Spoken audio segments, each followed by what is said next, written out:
எங்க வழக்கு போட போறேன். நீங்களும் திருப்பி சொன்னீங்கன்னா உங்க மேல வழக்கு போடுவேன். நான் மெனக்கட்டு சொல்லியிருக்கேன். நான் நினைத்ததெல்லாம் செய்ய முடியவில்லை. குடிதண்ணியை சீர்திருத்திட்டேன், எத்தனையோ பிரிட்ஜை கொண்டாந்துட்டேன், குடமுழுக்க அறிவிச்சிட்டேன், எவ்வளவு கஷ்டப்பட்டு வீரவசுந்தரா மண்டபத்துக்கு கல்லு கண்டுபிடிச்சு போனாங்க. 100 நல்லதை செஞ்சுட்டு அரசாங்கத்தோடைய வேகம் கார்பரேட்ல இருந்தவன் என் ஆசைக்கு அளவுக்கு இல்லை. அரசாங்கத்தோட செயல்பாடு மிகவும் தாமதமாக இருக்காதனால் என்னால் கொடுத்த வாக்குறுதியான சாக்கடையை சீர்திருத்துறேன் என்றதை என்னால செஞ்சு முடிக்கவில்லை. வெறும் திட்ட அறிக்கை தான் உருவாக்கியிருக்கேன் சொன்னதை போய் 19 நான் எதுவும் சொல்ல. நான் இப்ப 10 வருஷமா நான் அறிக்கை கொடுத்துருக்கேன். நான் வெள்ளத்தாள கொடுத்துருக்கேன். வீடு வீடுக்கு 10 வருஷம் செயல்பாடு அறிக்கை கொடுத்துருக்கேன்ல. எனக்கு நாக்கு இருக்குன்னா எல்லாருக்கும் இருக்குண்ணா. என்ன ஏதோ ஒன்று குப்பை போடுவோம், அதெல்லாம் நீங்க எடுத்துக்குவீங்களா? ஏங்க பதில் இருந்தா பதில் சொல்லியிருப்பாரு. பதில் இல்லைங்கிறதுக்காக தேவையில்லாத வழியெல்லாம் அறியாமைலாம் சொல்லியிருக்காரு. அதான் அவரே கமிட் பண்ணியிருக்காரு அறியாமைட்டு. நான் கேட்ட கேள்விக்கு பதில் இருக்கிறதா கண்டிப்பா சொல்லியிருப்பாரு. நான் கேட்கிற கேள்வி இல்ல, மக்கள் கேட்கிற கேள்வி, நம்ம எல்லாரோட கண் முன்னாடி இருக்கிற கேள்வி.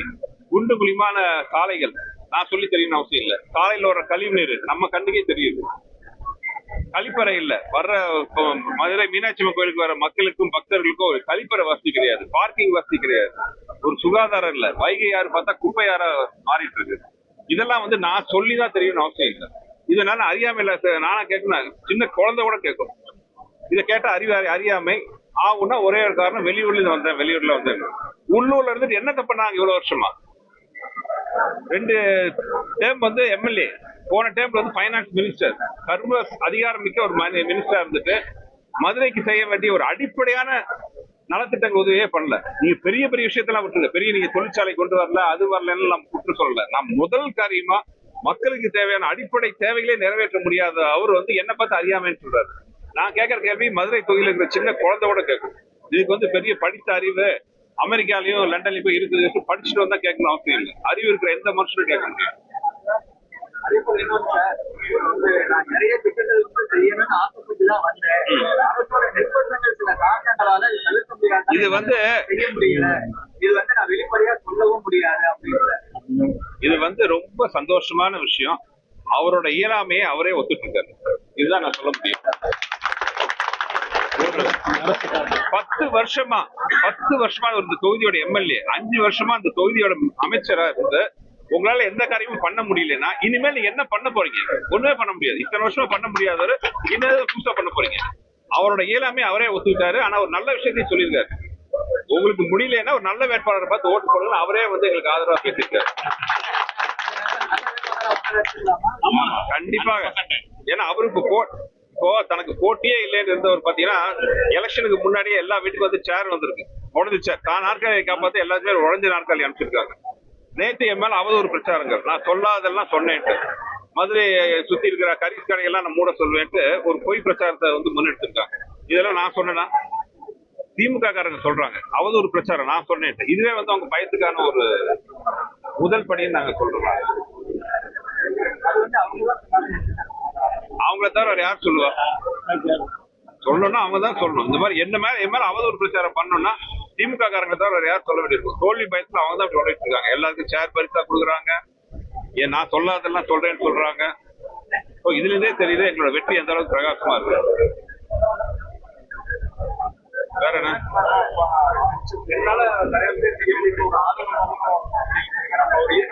இல்லைங்க, இருக்கிற சரியில்லை, செய்ய முடியலன்னா ஒதுங்கணும். 10 வருஷம் இந்த தொகுதியோட எம்எல்ஏவா இருந்து செய்ய முடியலன்னா இனிமேல் அவர் என்ன பண்ணுறாரு? ஆளுங்கட்சியா இருந்து அமைச்சரா இருந்தே பண்ண முடியாதவர் இனி என்ன பண்ண போறாரு? இன்னைக்கு நேற்று சொல்லியிருக்காரு, சில திட்டங்களை நிறைவேற்ற முடியல, அதுக்கு பாத்தீங்கன்னா சில அரசியல் நிர்பந்தம், பிரச்சனைகள், பிரஷர், அதெல்லாம் சொல்றாரு. இதெல்லாம் ஒரு சட்டமன்ற உறுப்பினர், ஒரு அமைச்சர் சொல்ற வார்த்தையா? அது ஒரு ஃபைனான்ஸ் மினிஸ்டரா இருக்கிறவரு ஒரு தொகுதியில பேசிக் அடிப்படை விஷயங்களை நிறைவேற்ற முடியல என்ன அவர் காரணம் சொல்ல முடியும்? ஓகே, நிர்பந்தம் என்ன நிர்பந்தம்? ஓப்பனா சொல்லுங்க. எல்லாத்தையும் ஒரு சுத்தமானவர், வெளிப்படையானவர், உண்மையை சொல்றாங்களா? என்ன நிர்பந்தம்? உண்மையை சொல்லணும்ல. அரசியல் நிர்பந்தம் அரசியல் சொல்ல முடியாது. யாரும் உங்களை தடுக்கிறது? மதுரை மத்திய தொகுதிக்கு நல்ல திட்டங்களை கொண்டு வர முடியாம உங்களை தடுக்கிறது யாரு? அதுக்கான பதில சொல்லுங்க. மக்கள் கேட்கறாங்க, உங்களுக்கு ஓட்டு போட்ட மக்கள் கேட்கறாங்க. அதை சொல்ல வேண்டியது உங்க கடமை. அதை விட்டு இதெல்லாம் கேள்வி கேட்கிறேன், எங்களை பார்த்து அறியாமையில கேட்கிறோம் சொல்றதுல, ஐயா நாங்கெல்லாம் அவர் மாதிரி மெத்த படிச்சவங்க எல்லாம் கிடையாது. ஆனா மக்கள் பிரச்சனையை தெரிஞ்சவங்க. நான்லாம் வந்து அமெரிக்காலயா லண்டன்லயா எல்லாம் போய் படிச்சுட்டு வரேன். நான்லாம் வந்து ஒரு நடுத்தர குடும்பத்திலிருந்து உழைச்சி முன்னேறி வாழ்க்கையில எதிர்நீச்சல் போட்டு வாழ்ந்துட்டு இருக்கிறவன் நான். சோ மக்களோட பிரச்சனை என்னன்னு தெரியும். பெரியார் பேருந்து நிலையம் காம்ப்ளெக்ஸ் கட்டப்பட்டு கிட்டத்தட்ட பயன்பாட்டுக்கு வராமலே இருக்கு. இதெல்லாம் தான் எனக்கு பதில். நீங்களே அதுக்கான பாயிண்ட் எல்லாம் எடுத்து கொடுக்குறீங்க.